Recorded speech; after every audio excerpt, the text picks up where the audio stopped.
একসময় ধান উৎপাদনের জেলা হিসেবে পরিচিত দিনাজপুরে ১৫০০-এরও বেশি হাস্কিং মিল ছিল, কিন্তু আধুনিক প্রযুক্তির সঙ্গে পাল্লা দিতে না পেরে এবং বাজারে চাহিদা কমে যাওয়ায় এখন টিকে থাকার লড়াই করছে এই ঐতিহ্যবাহী শিল্প।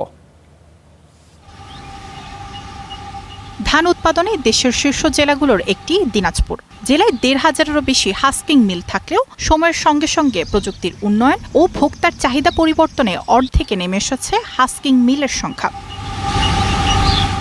এসব মিলে উৎপাদিত চালের পুষ্টিগুণ বেশি থাকলেও অটোরাইস মিলের মতো অতটা চকচকে নয়, ফলে দিন দিন কমছে হাস্কিং মিলের উৎপাদিত চালের বিক্রি। হাস্কিং মিলের চালের উৎপাদনটা প্রকৃতির উপর নির্ভরশীল। এখানে রোদ হলে 7 দিনে চাল উৎপাদন করতে, ধান থেকে চাল উৎপাদন করতে 7 দিন সময় লাগে, কিন্তু অটোরাইস মিলে একদিনে চাল তৈরি হয়।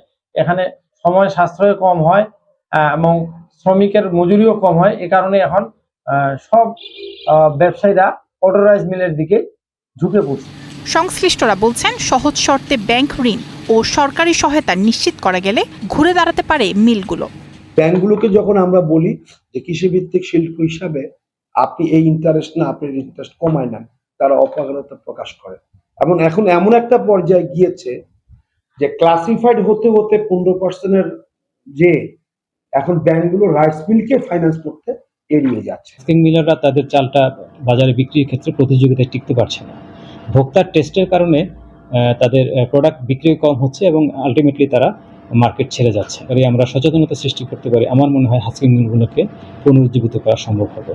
২০১৫ সালে দিনাজপুরে ১৯৯৭টি হাস্কিং মিল থাকলেও চলতি বছরে তা নেমে এসেছে ৭২২টিতে।